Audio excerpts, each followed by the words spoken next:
Alright, guys, so I found out when I jumped down the hole.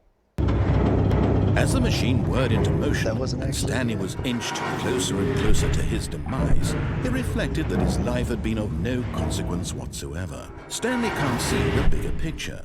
He doesn't know the real story, trapped forever in his narrow vision of what this life is.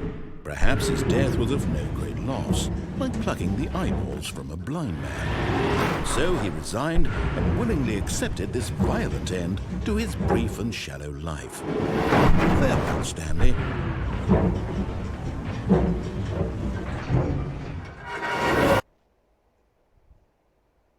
"Farewell, Stanley," cried the narrator, as Stanley was led helplessly into the enormous metal jaws. In a single visceral instant, Stanley was obliterated as the machine crushed every bone in his body, killing him instantly.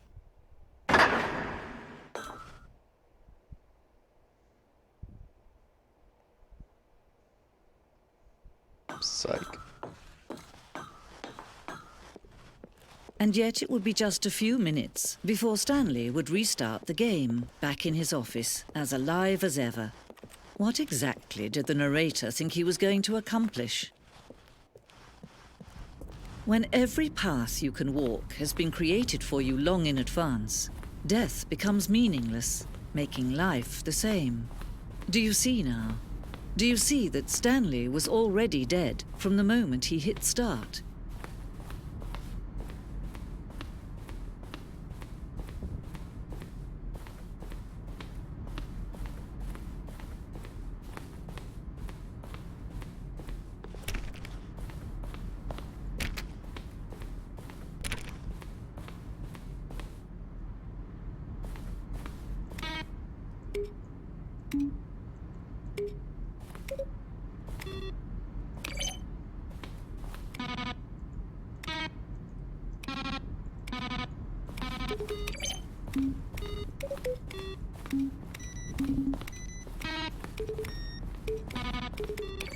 Alright.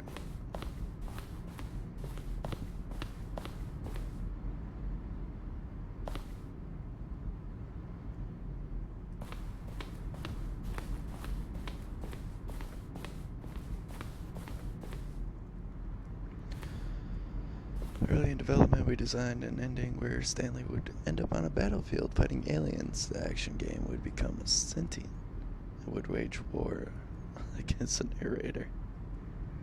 We realized shortly after starting to build it that it was far too jokey on the nose for the tone of the game. Plus, some people interpreted it as making fun of people who like shooters, which is not our intention.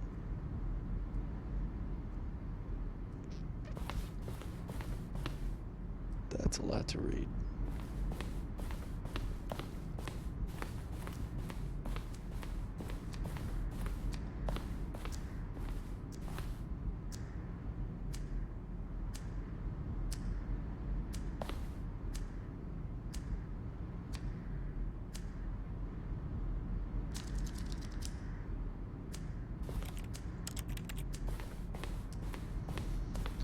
Alright, so I guess if I didn't answer the phone,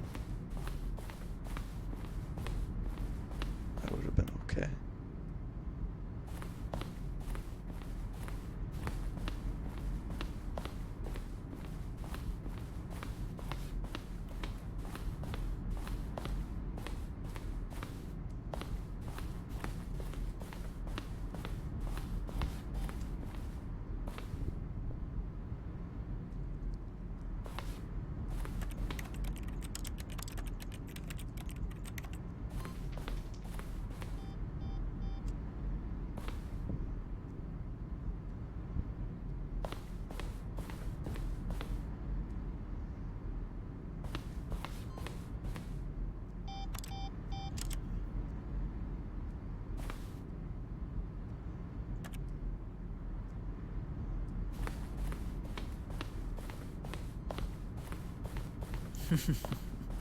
Oh, look at these two. How they wish to destroy one another. How they wish to control one another. How they both wish to be free. Can you see? Can you see how much they need one another?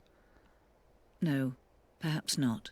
Sometimes these things cannot be seen. But listen to me. You can still save these two. You can stop the program before they both fail. Push escape and press quit. There's no other way to beat this game. As long as you move forward, you'll be walking someone else's path. Stop now and it'll be your only true choice. Whatever you do, choose it. Don't let time choose for you. Don't let time choose.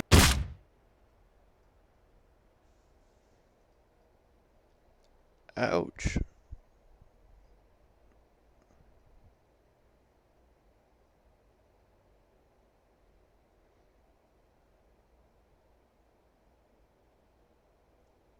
Okay.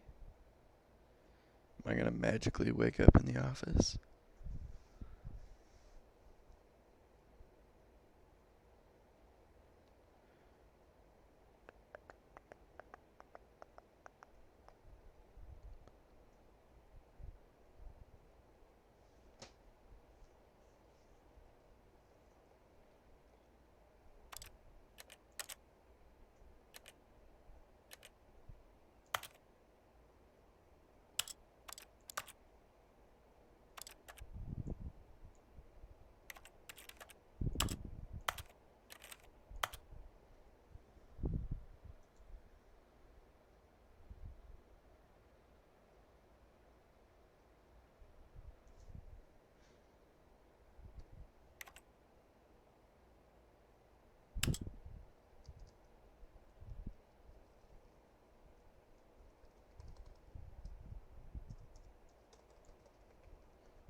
Maybe there's a timer.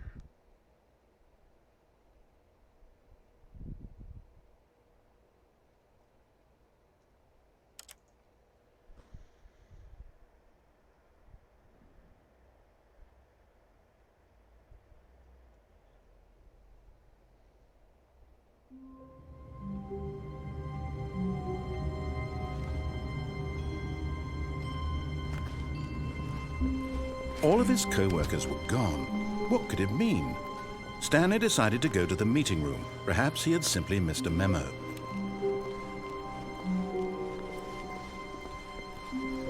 When Stanley came to a set of 2 open doors, he entered the door on his left.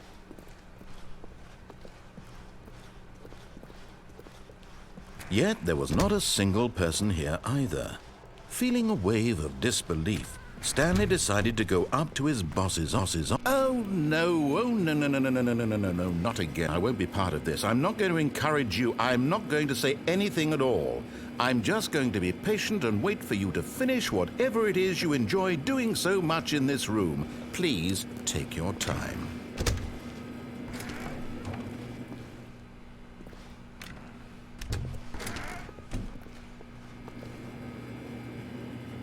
Nothing? Okay. Coming to a staircase, Stanley walked upstairs to his boss's office.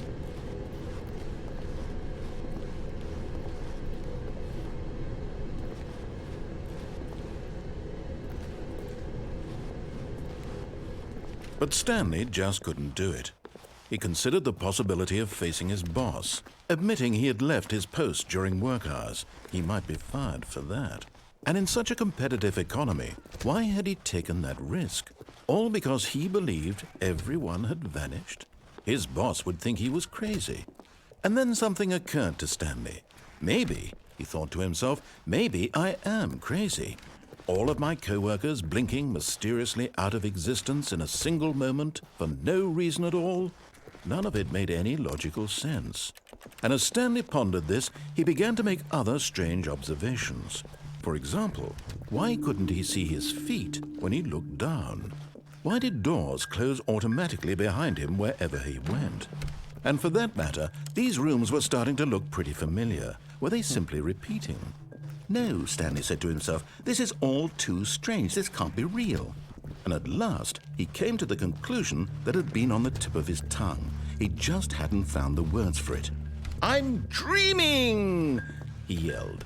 This is all a dream. Oh, what a relief Stanley felt to have finally found an answer, an explanation.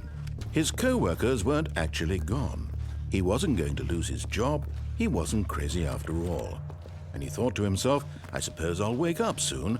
I'll have to go back to my boring real-life job pushing buttons. I may as well enjoy this while I'm still lucid.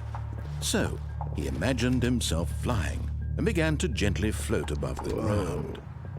Then he imagined himself soaring through space on a magical starfield, and it too appeared. It was so much fun, and Stanley marveled that he had still not woken up. How was he remaining so lucid? And then perhaps the strangest question of them all entered Stanley's head. One he was amazed he hadn't asked himself sooner. Why is there a voice in my head dictating everything that I'm doing and thinking? Now the voice was describing itself being considered by Stanley, who found it particularly strange. I'm dreaming about a voice describing me, thinking about how it's describing my thoughts, he thought. And while he thought it all very odd and wondered if this voice spoke to all people in their dreams, the truth was that, of course, this was not a dream. How could it be? Was Stanley simply deceiving himself, believing that if he's asleep, he doesn't have to take responsibility for himself? Stanley is as awake right now as he's ever been in his life. Now, hearing the voice speak these words was quite a shock to Stanley. After all, he knew for certain, beyond a doubt, that this was in fact a dream. Did the voice not see him float and make the magical stars just a moment ago? How else would the voice explain all that? This voice was a part of himself too. Surely, if he could just... He would prove it. He would prove that he was in control, that this was a dream. So he closed his eyes gently, and he invited himself to wake up. He felt the cool weight of the blanket on his skin, the press of the mattress on his back, the fresh air of a world outside this one. Let me wake up, he thought to himself. I'm through with this dream. I wish it to be over. Let me go back to my job. Let me continue pushing the buttons. Please, it's all I want. I want my apartment and my wife and my job. All I want is my life exactly the way it's always been. My life is normal. I am normal. Nope. Everything will be fine. I am okay.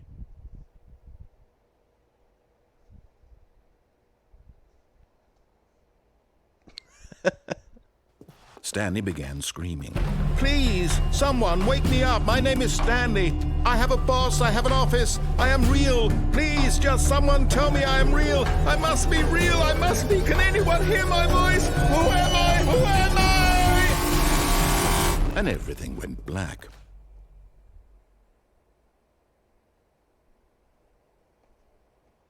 This is the story of a woman named Mariella. Mariella woke up on a day like any other. She arose, got dressed, gathered her belongings, and walked to her place of work. But on this particular day, her walk was interrupted by the body of a man who had stumbled through town talking and screaming to himself, and then collapsed dead on the sidewalk. And although she would soon turn to go call for an ambulance, for just a few brief moments she considered the strange man. He was obviously crazy. This much she knew. Everyone knows what crazy people look like.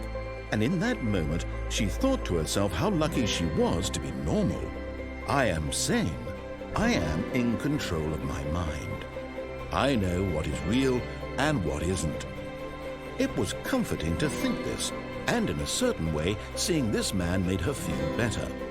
But then she remembered the meeting she had scheduled for that day. The very important people whose impressions of her would affect her career, and by extension, the rest of her life. She had no time for this, so it was only a moment that she stood there, staring down at the body. And then she turned and ran. Goodbye, Stanley.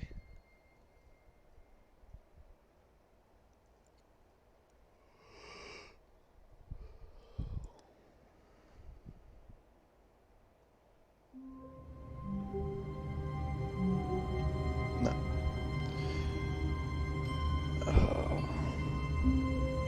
Alright, let's see what else we can do. Stanley knew the office layout like the back of his hand. It was only a matter of time before he found the others, wherever they were. Just a matter of time. When Stanley came to a set of 2 open doors, he entered the door on his left.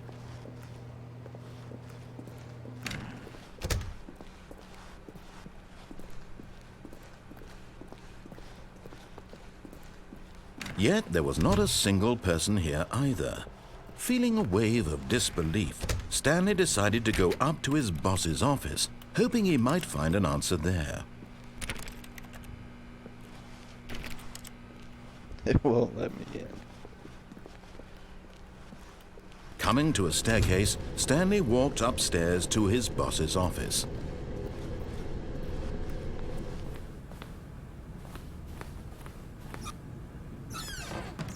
Hey!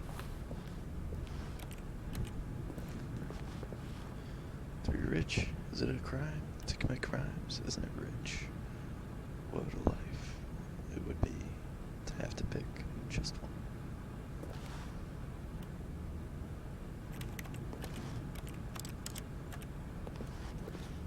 I was kind of expecting that to be a poem.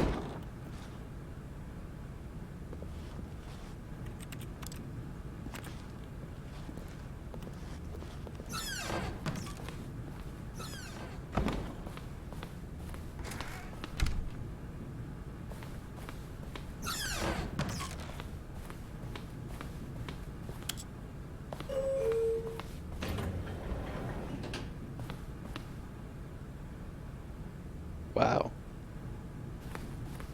I guess that's how you get successful.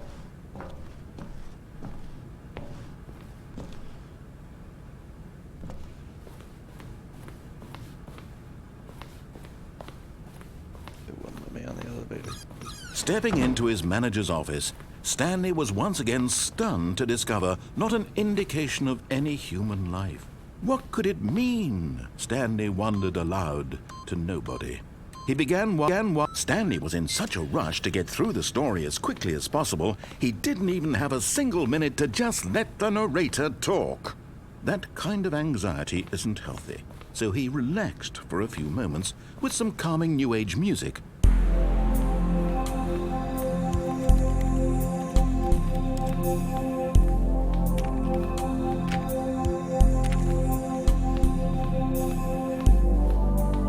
Feeling soothed and rejuvenated, Stanley calmly walked forward into the opened passageway.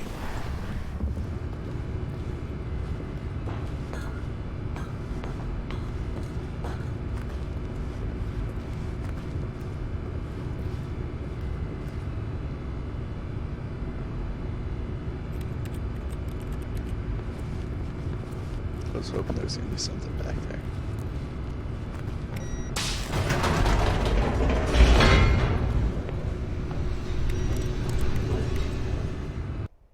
Hey.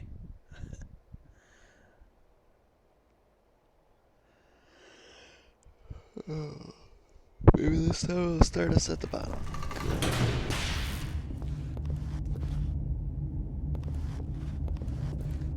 Stanley walked straight ahead through the large door that read Mind Control Facility.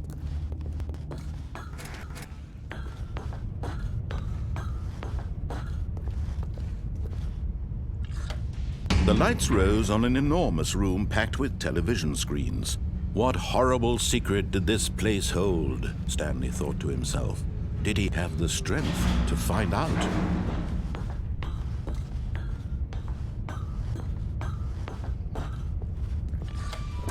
Now the monitors jumped to life, their true nature revealed. Each bore the number of an employee in the building, Stanley's co-workers. The lives of so many individuals reduced to images on a screen, and Stanley, one of them, eternally monitored in this place where freedom meant nothing.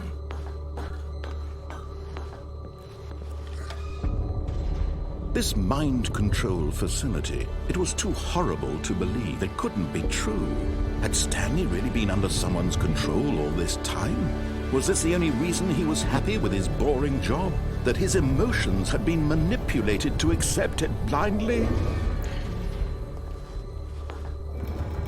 No, He refused to believe it. He couldn't accept it. His own life in someone else's control? Never! It was unthinkable. Wasn't it? Was it even possible? Had he truly spent his entire life utterly blind to the world? But here was the proof. The heart of the operation. Controls labeled with emotions. Happy, or sad, or content. Walking, eating, working. All of it monitored and commanded from this very place. And as the cold reality of his past began to sink in, Stanley decided that this machinery would never again exert its terrible power over another human life. For he would dismantle the controls once and for all.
And when at last he found the source of the room's power, he knew it was his duty, his obligation.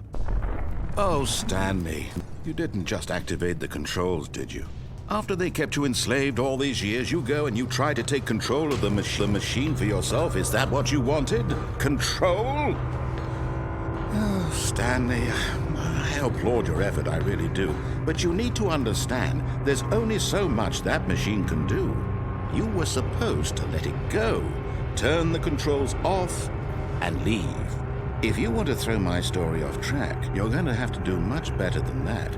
I'm afraid you don't have nearly the power you think you do. For example, and I believe you'll find this pertinent, Stanley suddenly realized he had just initiated the network's emergency detonation system. In the event that this machine is activated without proper DNA identification, nuclear detonators are set to explode, eliminating the entire complex. How long until detonation then? Let's say, 2 minutes. Now this is making things a little more fun, isn't it, Stanley? It's your time to shine. You are the star. It's your story now. Shape it to your heart's desires. Oh, this is much better than what I had in mind. What a shame we have so little time left to enjoy it. Mere moments until the bomb goes off. But what precious moments each one of them is. More time to talk about you, about me, where we're going, what all this means. I barely know where to start. What's that? You'd like to know where your co-workers are? A moment of solace before you're obliterated? All right, I'm in a good mood. You're gonna die anyway. I'll tell you exactly what happened to them. I erased them. I turned off the machine. I set you free. Of course, that was merely in this instance of the story. Sometimes when I tell it, I simply let you sit there in your office forever, pushing buttons endlessly and then dying alone. Other times, I let the office sink into the ground, swallowing everyone inside, or I let it burn to a crisp. I have to say this, though, this version of events has been rather amusing. Watching you try to make sense of everything and take back the control wrested away from you, it's quite rich. I almost hate to see it go. But I'm sure whatever I come up with on the next go-around will be even better.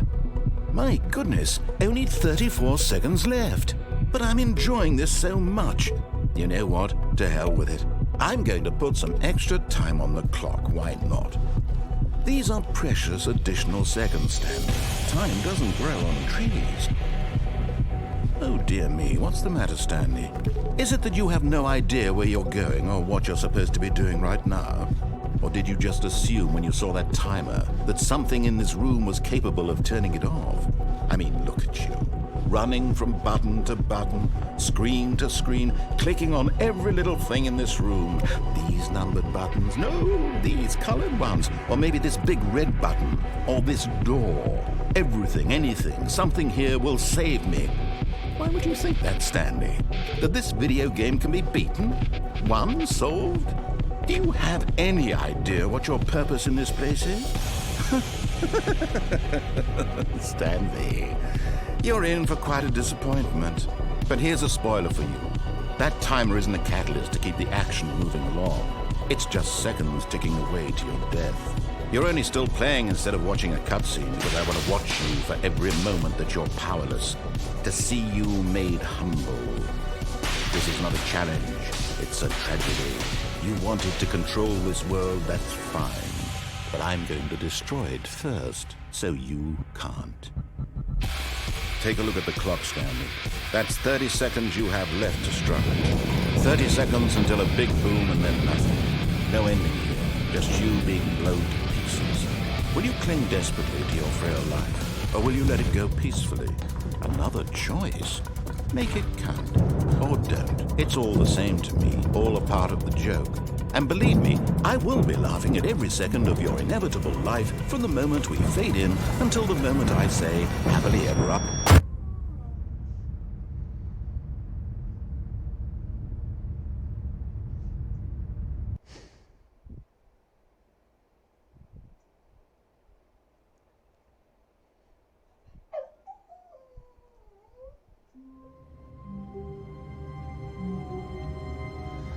Alright guys, I think that's where we're going to call it for today. Hope you enjoyed. If you liked it, leave a like.